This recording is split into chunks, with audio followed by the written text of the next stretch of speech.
بسم اللہ الرحمن الرحیم۔ میں ہوں محمد اظہر قاسمی۔ میرے یوٹیوب چینل میں آپ حضرات کا استقبال ہے۔ اس ویڈیو میں ہم پڑھیں گے مرکبات۔ مفتاح القرآن حصہ سوم سے مرکبات پڑھیں گے۔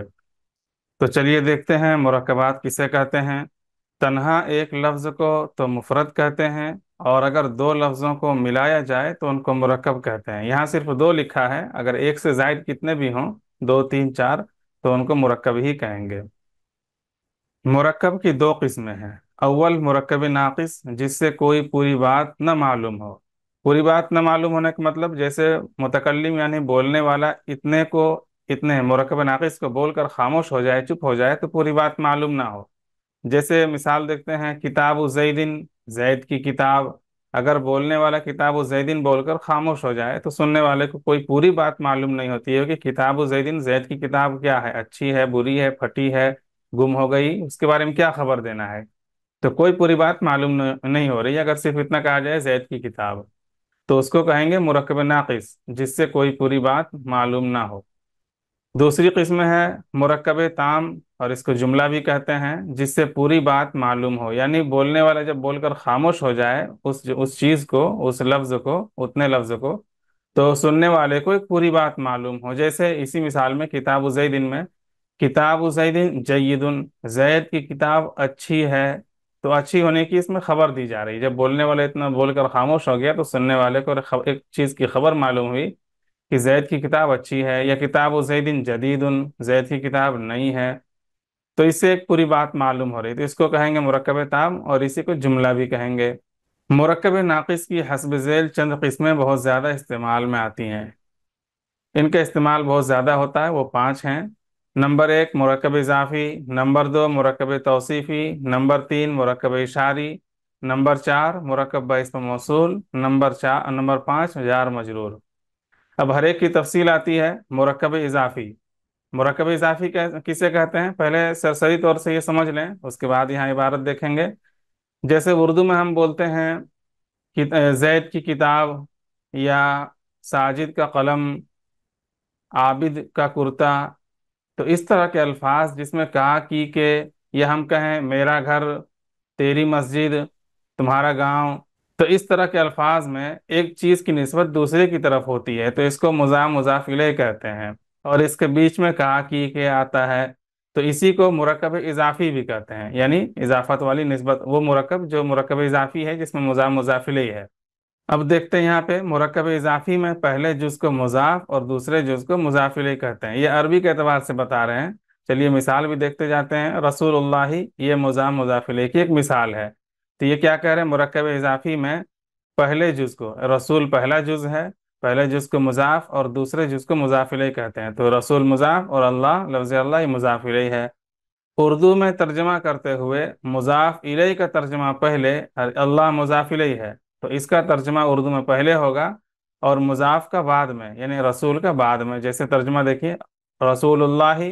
بالکل الٹا ترجمہ، ادھر سے ترجمہ ہوگا اللہ کا رسول، اور بیچ میں کا کی کیا آئے گا،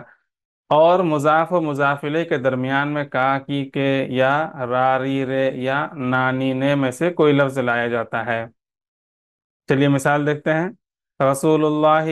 اللہ کا رسول، پہلے جس کو اس کو کہیں گے مضاف، اس کو کہیں گے مضاف الیہ، اور اردو ترجمہ کرتے ہوئے بالکل الٹا ترجمہ ہوگا، پہلے اس کا ترجمہ ہوگا پھر رسول کا ترجمہ ہوگا، اللہ کا رسول، اور بیچ میں کا کی کے مذکر مؤنث کے اعتبار سے لائیں گے، مذکر مؤنث جمع کے اعتبار سے، کا کی کے کی مؤنث میں، کا مذکر میں، جمع ہو تو کے لائیں گے۔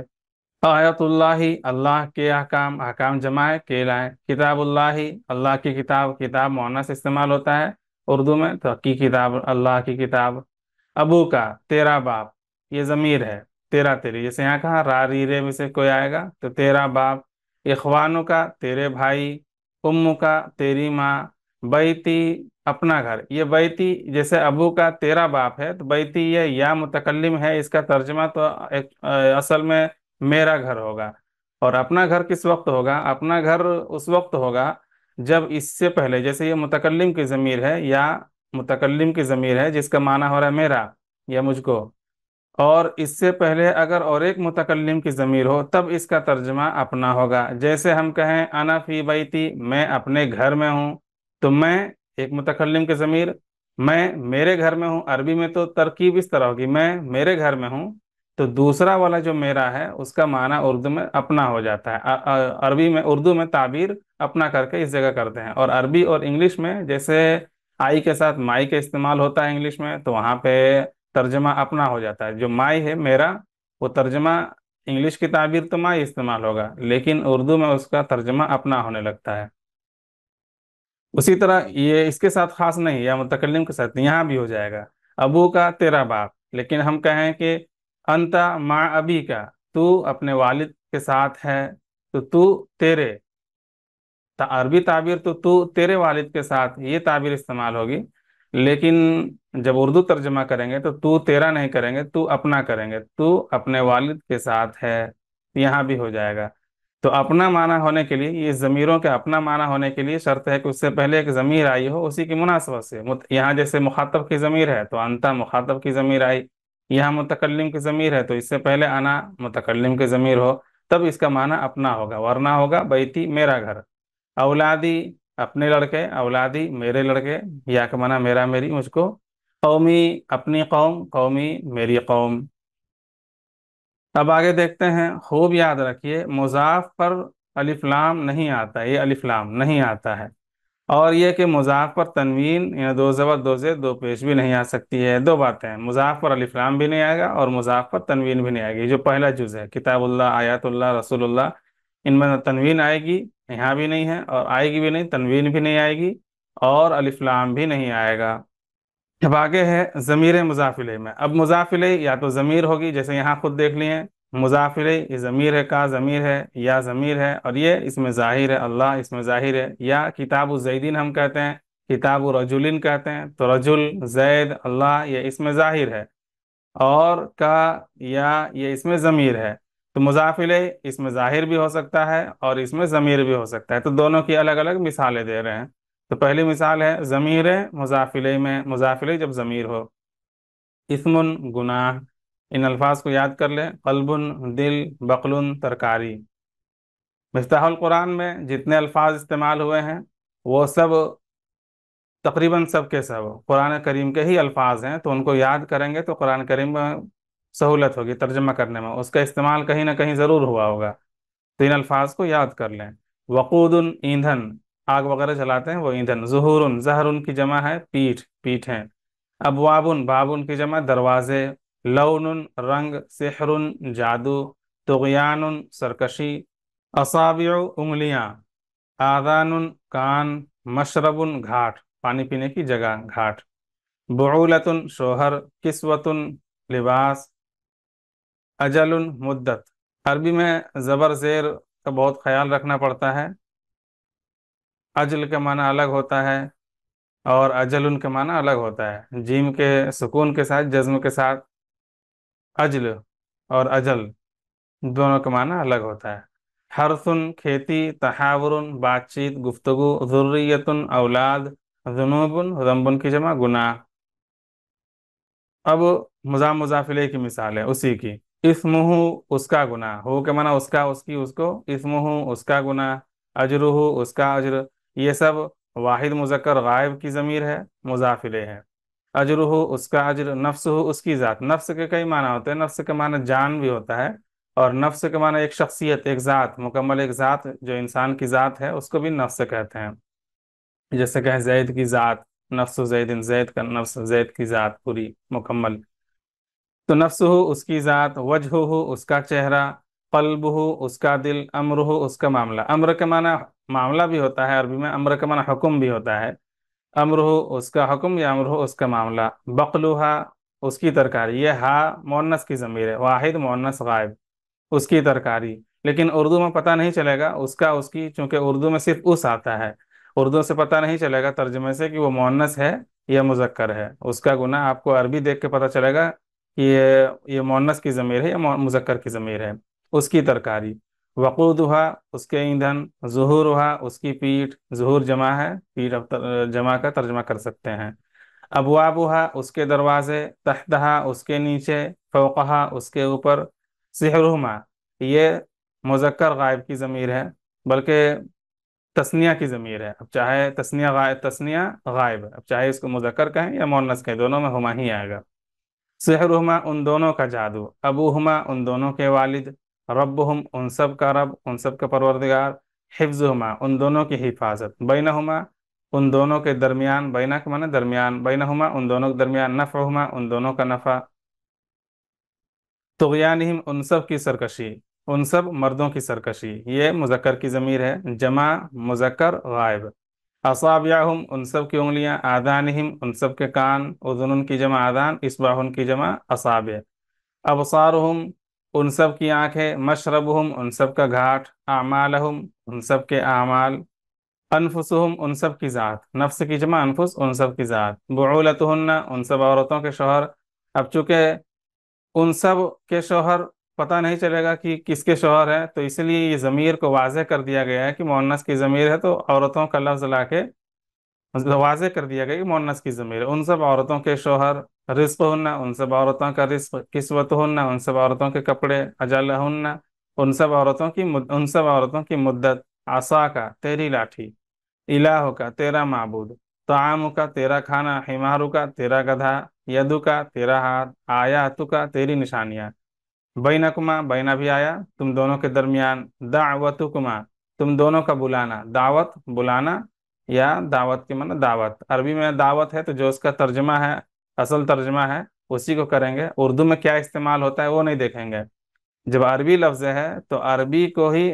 دیکھیں گے کہ اس کا کیا معنی ہوتا ہے، عربی کا لفظ کوئی اگر اردو میں استعمال ہو رہا ہے تو چونکہ کوئی بھی لفظ عربی کا اردو میں آنے کے بعد وہ اردو کا اپنا لفظ ہو جاتا ہے، پھر اس کا ترجمہ اردو کے حساب سے ہوتا ہے، اردو تعبیر ہوتی ہے، تو ترجمہ عربی کا کریں گے، جیسے مثال کے طور پر لفظ جاہل ہے،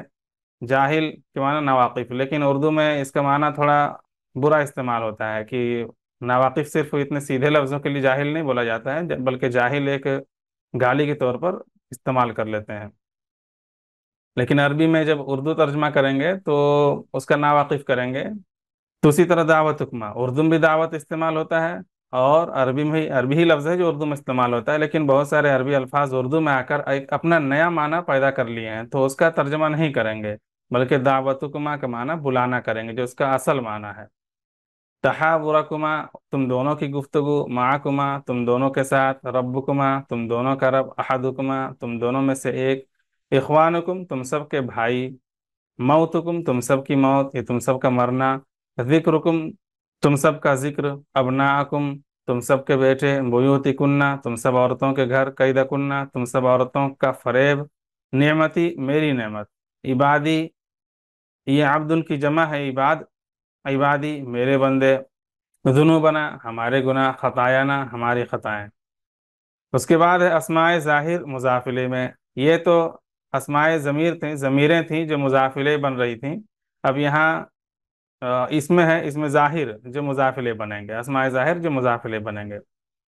پہلے الفاظ و معنی دیکھ لیتے ہیں، الجحیم جہنم، بدیع بنانے والا، صفوان چکنا پتھر، عقدۃ گرا، عاقبۃ انجام، وبال برا انجام، زعن سفر، ملاقو ملنے والے، قول کہنا، اقامت ٹھہرنا، الماکرین خفیہ تدبیر کرنے والے، ماکر کی جمع الماکرین خفیہ تدبیر کرنے والے، اصحاب الجحیم جہنم والے، بدیع السماواتی آسمانوں کا بنانے والا، آسمان سما کی جمع السما کی جمع السماوات، بدیع السماواتی آسمانوں کا بنانے والا، مثل صفوان چکنے پتھر کی مثال، مثل کے معنی مثال، عربی میں زبر زیر کا فرق پڑ جاتا ہے، مثل کے معنی جیسے تشبیہ دینے کے لیے، اور مثل کے معنی مثال، چکنے پتھر کی مثال، عقدۃ النکاح نکاح کی گرہ، عقد نکاح کی گرہ، عقد بندھن، ملت ابراہیم ابراہیم علیہ السلام کا دین، عاقبت الظالمین ظالموں کا انجام، خیر الماکرین خفیہ تدبیر کرنے والوں میں سب سے بہتر، ملاق اللہ اللہ سے ملاقات کرنے والے، قول المؤمنین مومنوں کا کہنا، مع الصابرین صبر کرنے والوں کے ساتھ، اخراج اہل ہی، یہاں تین لفظ ہے، اخراج اہل اور ہا، یعنی یہ مضاف ہے اور اہل مضاف بھی ہے اور مضاف الیہ بھی ہے، مضاف الیہ اخراج کا ہے اور مضاف اس کا ہے، اخراج اہل ہی اس کے باشندوں کو نکالنا، اہل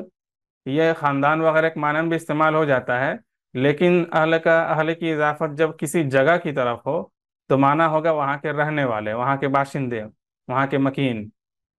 رہائشی۔ تو اخراج اہل ہی، یہ حرم کے بارے میں بات چل رہی ہے، وہاں سے نکالنا، ایمان والوں کو وہاں سے نکالنا، تو اس کے باشندوں کو نکالنا۔ وبال امرہم، ان کے معاملے کا انجام، یہاں معاملہ ترجمہ ہوگا، ان کے معاملے کا انجام۔ امر کا معنی حکم بھی ہوتا ہے، امر کا معنی معاملہ بھی ہوتا ہے، تو موقع محل کے اعتبار سے اس ترجمہ دیکھیں گے۔ وبال امرہم، ان کے معاملے کا انجام۔ وجہ ربک، تمہارے پروردگار کی ذات۔ وجہ کے معنی تو چہرہ ہوتا ہے، لیکن وجہ کی نسبت جب اللہ تعالیٰ کی طرف ہو تو وہاں پہ ایک مکمل ذات مراد لیتے ہیں، اللہ تعالیٰ کا چہرہ مراد نہیں لیتے ہیں۔ تمہارے پروردگار کی ذات۔ یوم ظعنکم، تمہارے سفر کا دن۔ یوم اقامتکم، تمہارے ٹھہرنے کا دن۔ امید ہے یہ ویڈیو پسند آئی ہوگی اور سبق مضاف الیہ آپ کو سمجھ میں آیا ہوگا، اور یہ ویڈیو پسند آئے تو لائک کریں، چینل میں نئے ہیں تو چینل کو سبسکرائب کر لیں اور اس پلے لسٹ کو سیو کر لیں، اس لیے کہ اس پلے لسٹ میں اسی طرح کی ویڈیوز ڈالی جاتی ہیں۔ اور اگر آپ شروع سے اس پلے لسٹ کو دیکھ رہے ہیں تو انشاءاللہ امید ہے کہ آپ کو گرامر، عربی گرامر بہت کچھ سمجھ میں آنے لگا ہوگا، اور یہ سلسلہ بھی چلتا رہے گا۔ یہ تو مفتاح القرآن کا تیسرا حصہ ہے، اس کے بعد چوتھا اور پانچواں حصے سے بھی ویڈیوز بنا کے اسی پلے لسٹ میں ڈالی جائے گی انشاءاللہ۔